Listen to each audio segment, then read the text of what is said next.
लोकसभा चुनाव के रण के अंदर अलग अलग पार्टियां उतर चुकी है, लेकिन हर किसी के मन के अंदर यही कयास है कि आखिरकार कौन सी पार्टी कौन सी रणनीति अपनाने वाली है, कौन से वोटर्स को अपनी तरफ खींचने वाली है। तो इसी को लेकर के आज हम आपको स्पष्ट विश्लेषण दिखाएंगे हिसार लोकसभा सीट का। इसके लिए हमारे साथ प्रद्युमन जोशीलाल नलवा इस वक्त हमारे साथ मौजूद है, जो सभी पार्टियों के सभी कैंडिडेट्स को अच्छी तरीके से जानने परखने की कोशिश कर रहे हैं। इनसे जान लेते हैं। प्रद्युमन जी, मुझे ये बताइए कि अगर बात की जाए सबसे पहले जितने भी कैंडिडेट्स की अब तक घोषणा हुई है, 2 कैंडिडेट्स की घोषणा हुई है।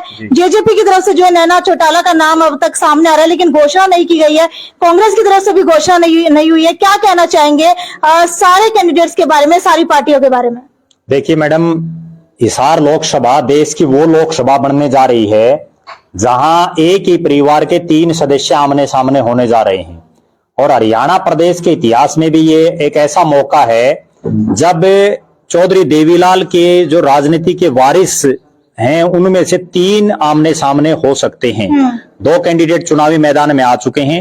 चौधरी देवीलाल के बेटे चौधरी रणजीत सिंह चौटाला को भारतीय जनता पार्टी ने अपना प्रत्याशी बना दिया है, जबकि जो चौधरी देवीलाल के 2 नंबर के बेटे थे प्रताप सिंह चौटाला, उनके बेटे रवि चौटाला की धर्मपत्नी सुनैना चौटाला को इंडियन नेशनल लोकदल ने अपना प्रत्याशी बना दिया है। तीसरा जो प्रत्याशी आने की संभावना है वो है चौधरी देवीलाल के जो बेटे ओम प्रकाश चौटाला के लड़के अजय सिंह की धर्मपत्नी नैना चौटाला, जो वर्तमान में बारडा विधानसभा क्षेत्र से जेजेपी की विधायिका हैं। वो तीसरे प्रत्याशी आने लगभग तय हैं। अच्छा भाई साहब, एक बात बताइए, ये ऐसा क्यों हो रहा है कि हिसार के अंदर पूरे परिवार का फोकस है? कहें तो देवीलाल परिवार आपस में सारा कूद पड़ा है, तो ये हिसार के अंदर ऐसा क्यों है? उसका सबसे बड़ा कारण ये है कि चौधरी देवीलाल का गांव चौटाला सिरसा लोकसभा क्षेत्र में आता है और सिरसा लोकसभा क्षेत्र रिजर्व सीट है। वहां से इनका परिवार चुनाव लड़ नहीं सकता। सिरसा के साथ लगती हिसार ही लोकसभा क्षेत्र है जहां से ये परिवार बार बार चुनाव लड़ता रहा है। इससे पहले मैं दर्शकों को बताऊं, यहां से चौधरी ओम प्रकाश चौटाला ने भी लोकसभा का चुनाव लड़ा था चौधरी बीरेंद्र सिंह के सामने, और वो चुनाव हार गए थे। उसके बाद उनके बेटे अजय सिंह चौटाला ने भी यहां से चुनाव लड़े, लेकिन वो भी चुनाव जीतने में नाकामयाब रहे। उन दोनों के बीच में 1998 में कांग्रेस पार्टी की टिकट पर चौधरी रणजीत सिंह चौटाला ने भी हिसार से लोकसभा का चुनाव लड़ा था, लेकिन वो चुनाव वो हार गए थे। उस समय अटल बिहारी वाजपेयी जी की आंधी चल रही थी देश में। उसके बाद अजय सिंह चौटाला के बेटे दुष्यंत चौटाला ने भी यहां से 2 चुनाव लड़े, और दुष्यंत चौटाला देवीलाल परिवार का वो पहला नेता बना जो यहां से जीत करके आया। इसके बाद वो अगला चुनाव यहां से हार गए 2019 में। कुल मिलाकर के कहा यह जा सकता है कि चौधरी देवीलाल का परिवार वैसे तो हरियाणा ही नहीं, राजस्थान और पंजाब के अलग अलग इलाकों में भी लड़ा है। चौधरी देवीलाल ने एक ही समय 3 अलग अलग राज्यों से लोकसभा का चुनाव लड़ा था, हरियाणा, राजस्थान और पंजाब। वो पंजाब में चुनाव हार गए थे और हरियाणा और राजस्थान से जीत गए। अच्छा, एक बात बताइए, इसमें वोटर के मन में दुविधा नहीं होगी वो असली देवीलाल का वारिस किसे मानेंगे और किसको वो अपनाएंगे? देखो, असली देवीलाल का वारिस वैसे तो समय के साथ वारिस बदलते रहते हैं जी। एक वो दौर था जब चौधरी देवीलाल की इस देश में तूती बोलती थी, और उस समय उनका सारा काम धाम राजनीतिक रूप से चौधरी रणजीत सिंह देखते थे। और जब चौधरी देवीलाल देश के उप प्रधानमंत्री बने और हरियाणा में उनका कौन राजनीतिक वारिस होगा, कौन हरियाणा का मुख्यमंत्री बनेगा, उसकी जब बात आई तो अधिकतर विधायकों ने चौधरी रणजीत सिंह का नाम आगे बढ़ाया। लेकिन परिवारों में एक परिपाटी होती है कि परिवार का जो बड़ा बेटा होता है उसको ही राजनीतिक विरासत सौंपने की एक लगभग हमने हर बार देखा है, चाहे वो चौधरी भजनलाल का परिवार हो या और भी बहुत से ऐसे परिवार हैं। उसके बाद ओम प्रकाश चौटाला जी को मुख्यमंत्री बनाया गया। ओम प्रकाश चौटाला जी उसके बाद चौधरी देवीलाल की विरासत को संभालते रहे। फिर एक ऐसा दौर आया कि चौधरी ओम प्रकाश चौटाला राजनीतिक रूप से हाशिए पर चले गए। आज वो जो चौधरी देवीलाल की विरासत है उसमें चौधरी रणजीत सिंह सत्ता में हैं। कुछ दिन पहले दुष्यंत चौटाला भी सरकार में हिस्सेदार थे। ये तो राजनीतिक वारिस समय समय पर बदलते रहते हैं और इनका फैसला भी जनता करती है। अच्छा, वोटर्स के दिमाग में ये दुविधा भी अक्सर रहेगी कि एक ही परिवार की 2 बहुएं आमने सामने, नैना चौटाला, सुनैना चौटाला, तो क्या देख करके वोटर जो इस बार वोटिंग करने वाले हैं? देखो, यहाँ सबसे बड़ी बात ये होती है, अगर चौधरी देवीलाल के राजनीतिक वारिसों की हम बात करें कि किसको देख करके वोट करें, भारतीय जनता पार्टी और कांग्रेस पार्टी 2 राष्ट्रीय पार्टी हैं जिनके प्रत्याशी यहां से चुनावी मैदान में आने हैं। जबकि जो इंडियन नेशनल लोकदल और जननायक जनता पार्टी, वो हम ये भी कह सकते हैं कि एक परिवार की पार्टी, एक अक्षेत्रीय पार्टी, उसमें सिर्फ डिसीजन एक परिवार के लोगों ने लेना है। उन्होंने फैसला ले लिया। एक ने जो है अपने भाई की बहू को चुनावी मैदान में उतार दिया, दूसरे ने अपनी धर्मपत्नी को चुनावी मैदान में उतारने जा रहे हैं। जबकि चौधरी रणजीत सिंह को भारतीय जनता पार्टी, जो देश की सबसे बड़ी पार्टी और सत्तारूढ़ है 10 साल से, उसने अपना प्रत्याशी बनाया, वो भी 10 मिनट पहले पार्टी ज्वाइन करवा करके। तो पहली जो जीत है चौधरी देवीलाल का राजनीतिक वारिस कौन होना चाहिए, वो राष्ट्रीय स्तर पर तो ये क्लियर है कि वो रणजीत सिंह को पहली जीत तो मिल चुकी है। अब जब वोट पड़ेंगे और जनता किसको बनाएगी, वो जिस दिन रिजल्ट आएगा 4 तारीख को, उस दिन पता चलेगा। अच्छा, रणजीत जी की अगर बात की जाए तो कहीं ना कहीं जो है उनका होम टाउन सिरसा की तरफ ज्यादा देखा जाता है, और जो वोटर्स उनकी वो भी सिरसा की तरफ ज्यादा देखे जाते हैं। तो हिसार के अंदर क्या देख करके उनको इस वक्त पार्टी ने टिकट दी होगी? देखो, यहाँ हिसार लोकसभा जाट बाहुल्य लोकसभा सीट मानी जाती है, जाट डोमिनेटेड सीट इसको बोलते हैं। और इस सीट पर भारतीय जनता पार्टी के टिकट के चाहने वाले हरियाणा प्रदेश में सबसे ज्यादा थे। उसका कारण ये था कि यहाँ जो प्रदेश की मुख्य विपक्षी पार्टी है कांग्रेस, वो सबसे कमजोर हालात में है। पिछले 4 लगातार के चुनाव, जिसमें 3 चुनाव और 1 उपचुनाव, कांग्रेस यहाँ तीसरे नंबर पर रही है, जिनमें 3 बार उनकी जमानत जब्त हुई और 1 बार बाल वोटों से जमानत बची है। इसके अलावा हिसार लोकसभा में जो 9 विधायक चुने जाते हैं, कहीं भी कांग्रेस का कोई विधायक नहीं है। ये प्रदेश की वो लोकसभा क्षेत्र भी है जहां एक विधानसभा क्षेत्र में मात्र 3000 वोट कांग्रेस के प्रत्याशी को मिले थे। कहीं 5000, कहीं 7000, कहीं 8000, इस तरह के वोट इनको मिले थे। लेकिन जो ये भी देश में एक बड़ा अजूबा हुआ, जब देश में मोदी जी की लहर के चलते लोग लगातार बीजेपी को ज्वाइन कर रहे थे, उसी दौरान चौधरी छोटूराम के जो राजनीतिक वारिस हैं और हिसार के जो सांसद थे मौजूदा, चौधरी बृजेंद्र सिंह, उन्होंने एक इतना ऐतिहासिक और साहसिक फैसला लिया कि उन्होंने सत्ता में होते हुए और मौजूदा एमपी होते हुए बीजेपी को रिजाइन करके कांग्रेस ज्वाइन की। उसके बाद कांग्रेस में थोड़ी ही यहां जो है मजबूती आई है। लेकिन जो आपने प्रश्न पूछा कि बीजेपी ने टिकट क्यों दिया, उसका सबसे बड़ा कारण यह था कि बीजेपी और कोई भी पार्टी वो अपने सर्वे कराती है। अच्छा, नाम तो कैप्टन अभिमन्यु का भी आ रहा था, कुलदीप बिश्नोई का भी आ रहा था, रणबीर गंगवा का भी आ रहा था। तो ऐसा जो है रणजीत चौटाला के अंदर ही क्या दिखा उनको? उसके 2-3 कारण है, मैं जो आपको बताना चाह रहा हूं। जो इंटरनल सर्वे और जो सारी चीजें होती हैं, बीजेपी आज के दिन, ये एक बड़ी कड़वी सच्चाई है कि जो गैर जाट वोट है वो बीजेपी के साथ ज्यादा संख्या में दिखाई दे रहा है। और बीजेपी को अगर हिसार की सीट जीतनी है तो उसे कोई ऐसा चेहरा चाहिए जो जाट वोटों को अपनी तरफ, बीजेपी की तरफ ला सके। यहाँ जो 3-4 मुख्य चेहरे जो दिखाई दे रहे थे, उनमें चाहे कैप्टन अभिमन्यु हो, वो केवल एक नारनौल तक सीमित थे। और जब जाट आरक्षण का जो मामला हुआ, उसके बाद जाट समाज में उनकी उस स्तर पर वो छवि नहीं बन पाई, और पार्टी को भी संभवतः ऐसा लगा होगा कि वो जाटों के वोट उस लेवल पर कैप्चर नहीं कर सकते, उस लेवल पर वो अपनी पार्टी में वोट नहीं डलवा पाते। दूसरे जो कैंडिडेट है कुलदीप बिश्नोई, चौधरी भजनलाल के बेटे हैं, बड़ा राजनीतिक साम्राज्य था चौधरी भजनलाल का, लेकिन उनको भी जाट वोट मतलब नहीं डाल पाएंगे, क्योंकि पिछली बार भी हमने देखा, उससे पहले भी देखा कि जाटों ने ही उनको हराने का काम किया। और उसका कारण भी ये है कि चौधरी कुलदीप बिश्नोई जो है लगातार इस तरह की बयानबाजी जो है उनकी, क्योंकि राजनीतिक आदमी कोई सांस भी लेता है तो उसके भी एक मायने होते हैं। और लोग समझते हैं, हरियाणा की जनता जो दिल्ली के बिल्कुल नजदीक हरियाणा है, इन तमाम चीजों को राजनीतिक रूप से बहुत ज्यादा पहले समझ जाती है। अच्छा, इसलिए कुलदीप भाई साहब उसमें जी, जैसे कुलदीप बिश्नोई की बड़ी तगड़ी राजनीतिक विरासत है हिसार के अंदर, तो उनको बीजेपी ने नजरअंदाज किया जी। और अगर हम नानून क्षेत्र की बात करें और नानून अकेले क्षेत्र की ना बात करें, जो साथ में लगते हल्के हैं, उचाना हो चाहे उकलाना हो, उस एरिया के अंदर भी अभिमन्यु की पकड़ मानी जाती है। कहीं न कहीं एक आवाज है, अगर विकास किया है किसी ने तो कैप्टन अभिमन्यु ने किया है, तो वो नुकसान कहीं रणजीत सिंह को नहीं झेलना। देखो पुनिया साहब, इसमें कोई दो राय नहीं है। जब वो वित्त मंत्री थे प्रदेश के कैप्टन अभिमन्यु, तो एक विधानसभा लेवल पर एक मंत्री जितना काम विकास करवा सकता है, उससे ज्यादा किसी ने कोई विकास नहीं करवा पूरे हरियाणा में। उसके बावजूद उनको हराया क्यों गया? उसके 2-3 सर्कमस्टांसिस थे। एक सर्कमस्टांसिस तो ये था कि जो जाट आरक्षण में उनकी जो छवि खराब हुई, उसके बाद जाट समाज उनके बिल्कुल खिलाफ हो गया। हालांकि उन्होंने बाद में मैनेज करने की कोशिशें की, लेकिन वो नहीं कर पाए। दूसरा, कुछ ऐसे कारण रहे कि मंत्री बनने के बाद लोगों से उनका कटाव बिल्कुल कट ऑफ हो गए, जिस वजह से उनकी हार भी हुई और इस बार भी टिकट नहीं मिली। अभी जो आपने पीछे जो प्रश्न पूछा एक और, जो चौधरी भजनलाल की विरासत का, चौधरी भजनलाल की विरासत थी बहुत बड़ी, लेकिन कुलदीप बिश्नोई ने उस विरासत को बिल्कुल सिकोड़ दिया और वो आज आदमपुर तक सीमित हो गई है। ये बड़ी कड़वी सच्चाई है कि चौधरी भजनलाल का परिवार 4 लोकसभाओं से हरियाणा में सांसद रह चुका है। हिसार, भिवानी, फरीदाबाद और करनाल से, कालका से लेकर के आदमपुर तक वो विधायक बनते रहे हैं। लेकिन आज ये नौबत आ गई है कि उनको अपने बेटे को जितवाने के लिए पूरी भारतीय जनता पार्टी को, जेजेपी को, निर्दलीय रणजीत सिंह को तमाम हथकंडे अपनाए गए, तमाम नेताओं ने वोट मांगे, तब जाकर के वो बड़ी मुश्किल से वो चुनाव जीत पाए। और वो भी वो चुनाव तब जीत पाए जब कांग्रेस पार्टी का प्रत्याशी हल्के से बाहर का था। अगर वो हल्के का प्रत्याशी होता तो हो सकता था समीकरण कुछ और भी उलट हो जाते। कुलदीप बिश्नोई की एक टीस भी अभी कुछ ही दिनों से सामने आ रही है, शेरो शायरी के माध्यम से कहीं ना कहीं वो ये कहना चाह रहे हैं कि उनके बेटे को भी मंत्रिमंडल विस्तार के अंदर जगह नहीं दी और कुलदीप बिश्नोई को भी हिसार लोकसभा सीट से जो है उम्मीदें थी वो उसके ऊपर भी भारतीय जनता पार्टी खरी नहीं उतर पाई। तो इसका कहीं ना कहीं असर जो है क्या कुलदीप बिश्नोई के ऊपर भी पड़ेगा? क्या वो प्रचार कर पाएंगे इस बार?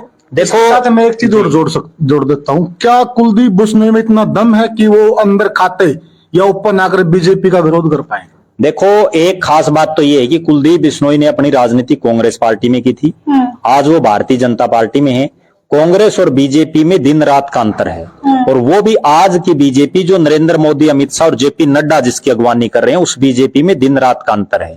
यहाँ किसी नेता की कोई भी हो, एनीवन, मैं ये नहीं कहता कि कुलदीप बिश्नोई, चाहे वो रणजीत सिंह की भी अगर टिकट नहीं मिलती उनको, तो किसी नेता की ये हिम्मत नहीं है कि वो बीजेपी के प्रत्याशी का विरोध कर दे।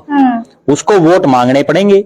ये एक अलग बात है कि उसके कहने से उसके समर्थक कितने वोट डालते हैं, लेकिन उसको लोक दिखावे में या पार्टी के दबाव में वोट मांगने पड़ेंगे। पीछे भी हमने देखा जो कुलदीप बिश्नोई के धुर विरोधी रहे हैं, पूरी जिंदगी जिनका राजनीतिक रूप से बिल्कुल जो एक तरह से प्रतिद्वंद्विता रही है चौधरी बीरेंद्र सिंह के परिवार के साथ, और सबको ये लग रहा था कि बृजेंद्र सिंह आदमपुर बाई इलेक्शन में वोट नहीं मांगेंगे।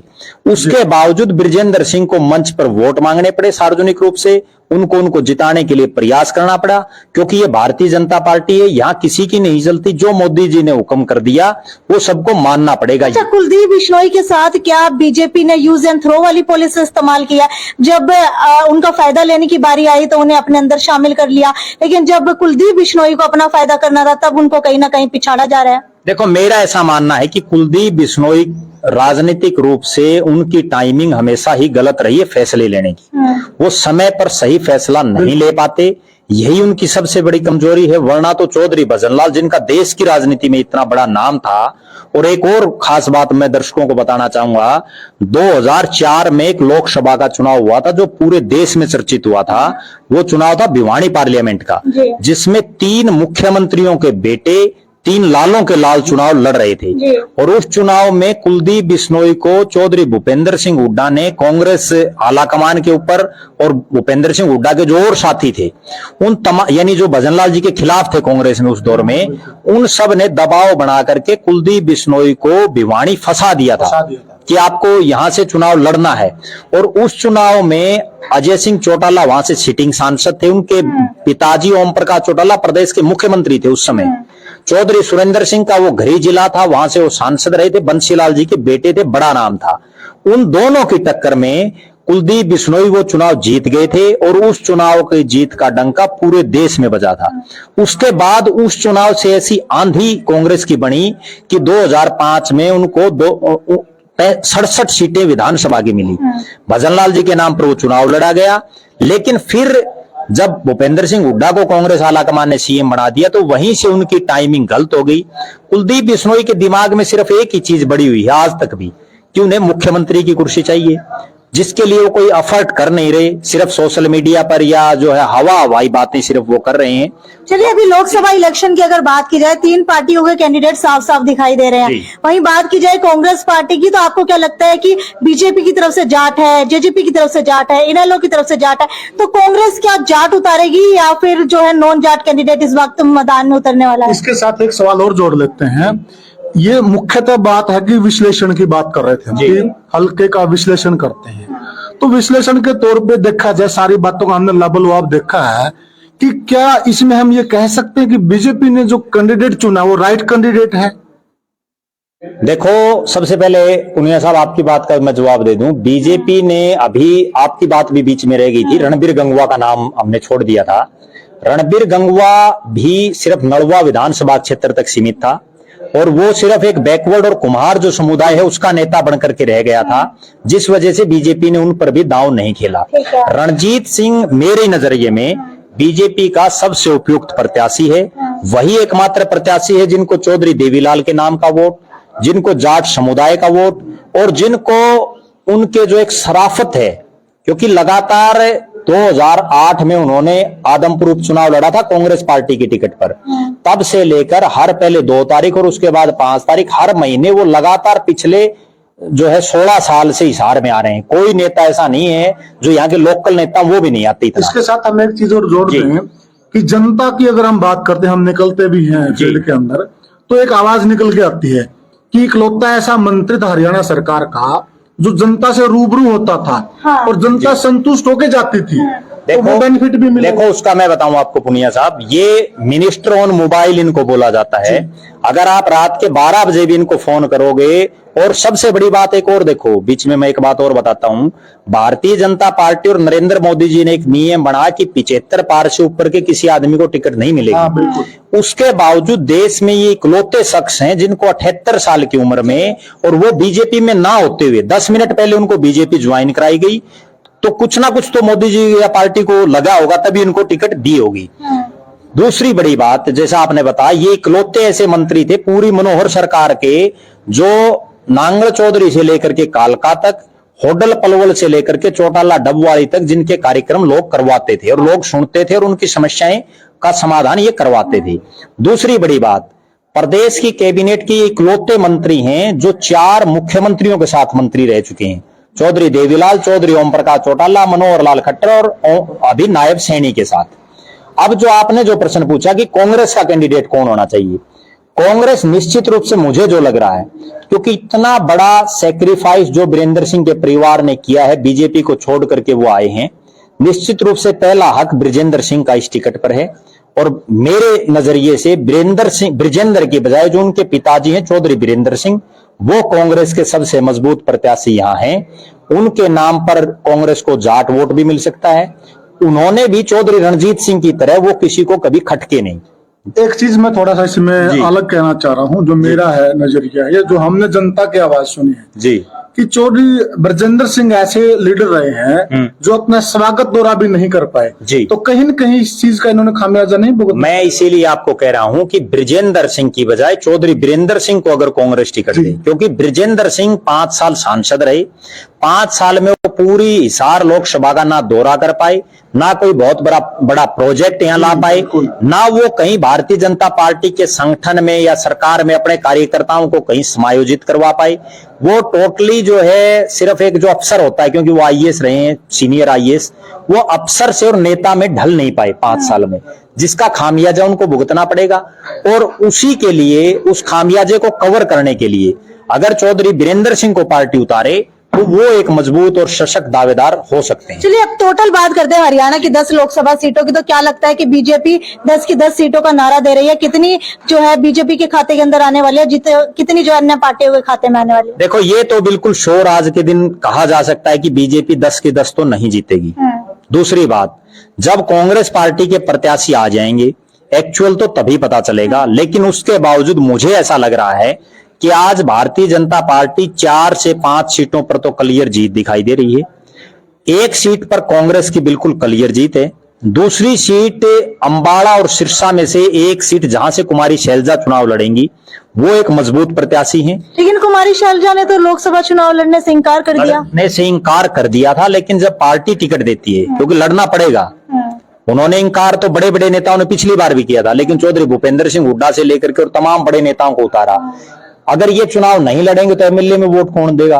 क्योंकि माहौल खराब हो जाएगा। कि मुझे तो मुख्यमंत्री सिर्फ मुख्यमंत्री बनने के लिए लोगों को एक दिखाड़ा होता है राजनीति में। एक खास बात और बताता हूं मैडम आपको और दर्शकों को, राजनीतिक आदमी जो बात कहता है वो कई बार करता नहीं, उसके उलट करता है।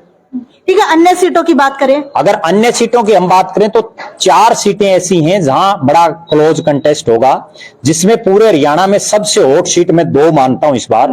एक हिसार की, जहां चौधरी देवीलाल की 3 परिवार के सदस्य चुनाव लड़ रहे हैं। हालांकि यहाँ में जो एज है वो चौधरी रणजीत सिंह को जाता हुआ दिख रहा है, क्योंकि ना जेजेपी का कोई बहुत लंबा चौड़ा यहाँ सिस्टम, ना इनेलो का कोई बहुत लंबा चौड़ा सिस्टम। अच्छा, हिसार की अगर बात करें तो कांग्रेस की तरफ से कल जो है भूपेंद्र सिंह हुड्डा का भी नाम सामने आ रहा था, हालांकि उन्होंने भी मना कर दिया। नहीं, वो तो देखो ऐसा, ये सिर्फ फेसबुकिया बातें हैं जो बहुत से लोग, कोई एक लाइन किसी ने लिख दी, आगे आजकल ये सोशल मीडिया के जमाने में उसको कोई पढ़ता नहीं, सीधा फॉरवर्ड कर देता है। चौधरी भूपेंद्र सिंह हुड्डा ना यहाँ से चुनाव लड़ेंगे। हालांकि एक बात और बताऊं मैं दर्शकों को, इतिहास में रहा है हुड्डा परिवार कभी रोहतक से बाहर गया भी नहीं, मैं एक खास बात और बताता हूं जिसका लोगों को नहीं पता है। आप जो बात कर रहे हो कि कभी नहीं गया है, चौधरी भूपेंद्र सिंह हुड्डा के परिवार ने अपनी राजनीति की शुरुआत ही हिसार से की थी, जिसका बहुत कम लोगों को पता। आजादी से पहले चौधरी भूपेंद्र सिंह हुड्डा के जो दादा थे, उन्होंने सबसे पहले हिसार से चुनाव लड़ा था, जिसका बहुत कम लोगों को पता। उसके बाद वो रोहतक से उन्होंने चुनाव लड़ा था। अब जो आप जो बात कह रहे हो, आगे की सीट, एक जो हॉट सीट है वो कुरुक्षेत्र पार्लियामेंट है, जहां 3 बड़े नेता, जिनमें 2 बड़े उद्योगपति, जिनमें एक मेरे खुद के गांव नलवा का नवीन जिंदल है, और दूसरा सुशील गुप्ता, और तीसरा अभय सिंह चौटाला, और तीनों ही हल्के से बाहर के प्रत्याशी हैं। सुशील गुप्ता जींद जिले से हैं, अभय सिंह चौटाला सिरसा से हैं, और जो नवीन जिंदल है वो हिसार जिले से हैं। वो पूरे हरियाणा की सबसे हॉट सीटों में रहेगी, और इन्हीं 2 सीटों पर तमाम जो है हरियाणा प्रदेशवासियों की और देशवासियों की नजरें रहेंगी। अगली बड़ी बात जो मैं बताने जा रहा हूं, रोहतक में जो पिछली बार हुआ था, ऐसा कुछ दिखाई नहीं दे रहा। वहां से दीपेंद्र सिंह हुड्डा की ठीक ठाक पोजीशन बढ़िया दिखाई दे रही है। अरविंद शर्मा 5 साल में वहां कोई उस लेवल पर काम नहीं करवा पाए जिस लेवल पर हुड्डा साहब ने अपने राज में किए थे। एक खास बात और मुझे जो लग रहा है, अगली बार अगर मोदी जी की सरकार आती है तो इस बार जो 2 मंत्री हरियाणा से थे, राव इंद्रजीत और कृष्णपाल गुर्जर, वो बेशक चुनाव जीत जाएं, लेकिन मुझे ऐसा लग रहा है कि उन दोनों की जगह करनाल से अगर मनोहर लाल खट्टर जी चुनाव जीतते हैं तो वो मंत्री बनेंगे, और हिसार से अगर रणजीत सिंह चौटाला चुनाव जीतते हैं तो वो मंत्री बनेंगे। उन दोनों को रिप्लेस करके, ये 2 बहुत बड़ी बात जो मैं बताने जा रहा हूं आपको, क्योंकि दोनों ही हैवीवेट कैंडिडेट हैं और दोनों बिल्कुल फ्रेश कैंडिडेट हैं, ऐसा है। तो भिवानी की भी बात कर लेते हैं हम साथ के साथ, क्योंकि भिवानी से भी सुनने में यह आ रहा है कि जो सिचुएशन यहाँ ब्रजेंद्र की थी उससे थोड़ी जुदा है, उनकी ज्यादा फर्क नहीं है, क्योंकि वो भी हल्के में नहीं रह पाए, वो भी लोगों से रूबरू नहीं रह पाए। देखो, भिवानी की अगर हकीकत बताऊं, वहां चौधरी बंसीलाल का घर है। उस चौधरी बंसीलाल के परिवार को अगर राजनीतिक रूप से आज तक किसी ने टक्कर दी है तो वो चौधरी धर्मवीर सिंह है। एक साधारण परिवार से आकर के एक ऐसा नेता है जिसने पूरे देश में, वो भी एक रिकॉर्ड है जो मैं दर्शकों को बता रहा हूं, उन्होंने 3 पीढ़ियों को चुनाव हराया है। पहले चौधरी बंसीलाल को, फिर उनके बेटे चौधरी सुरेंद्र सिंह को, फिर उनकी बेटी श्रुति चौधरी को। और दूसरी बड़ी बात जो उनकी है वो ये है कि वो इकलौते ऐसे नेता हैं जो 4 लगातार चुनाव 4 अलग अलग हलकों से जीते हैं। 2000 में वो तोशाम से विधायक बने, 2005 में बारडा से विधायक बने, 2009 में वो सोना तावड़ू से विधायक बने, और 2014 में भिवानी महेंद्रगढ़ लोकसभा से विधायक बने। और वो प्रदेश के उन नेताओं में शामिल हैं जिनका परिवार कभी मुख्यमंत्री नहीं बना, उसके बावजूद उनके पास हजारों हजार कार्यकर्ताओं की एक फौज है जो उनको चुनाव जिताने का काम करती है। मैं आज भी ये दावा कर सकता हूं कि आज भी चौधरी धर्मवीर सिंह जीतने की बहुत बढ़िया पोजीशन में है। उसका कारण ये है कि अहिरवाल में राव इंद्रजीत उनकी मदद कर रहा है, जो 4 हल्के हैं जहां अहिरवाल का राजा उनको कहा जाता है, महेंद्रगढ़, नारनौल, अटेली और नांगल चौधरी। और जो हिसार, जो भिवानी और दादरी जो जिला है, जिनके 5 विधानसभा क्षेत्र हैं, उनमें धर्मवीर सिंह का अपना एक खुद का प्रभाव है। निश्चित रूप से कहा जा सकता है कि आज के दिन वो जीतने की पोजीशन में। और बीजेपी की मैं जो 5 सीटें मान रहा हूं, उनमें हिसार और भिवानी, इन दोनों को भी मैं श्योरिटी पर गिन रहा हूं। तो ये थे हमारे साथ राजनीतिक विश्लेषक प्रद्युमन जोशीलाल नलवा, और हिसार लोकसभा सीट की 4 से 5 सीटों के ऊपर हमने आज चर्चा की है। खैर, देखने वाली बात यह है कि अभी जो है कांग्रेस का कैंडिडेट आना बाकी है, उसके बाद क्या कुछ रहने वाला है। और जो 3 पार्टियों ने जाट कैंडिडेट इस वक्त मैदान के अंदर उतारे हैं? क्या कांग्रेस की तरफ से भी कोई जाट कैंडिडेट मैदान के अंदर आने वाला है, या फिर नॉन जाट कैंडिडेट इस वक्त कांग्रेस की तरफ से रणनीति के अंदर रहने वाला है? खैर, वीडियो को ज्यादा से ज्यादा शेयर करते रहिए और आपकी क्या राय है हिसार लोकसभा सीट को लेकर के वो नीचे कमेंट सेक्शन के अंदर लिख करके जरूर बताइए। और क्या लगता है कि क्या हिसार लोकसभा सीट जो है वो कौन सी पार्टी निकाल पाएगी, वो भी नीचे अपना विश्लेषण जरूर कीजिए।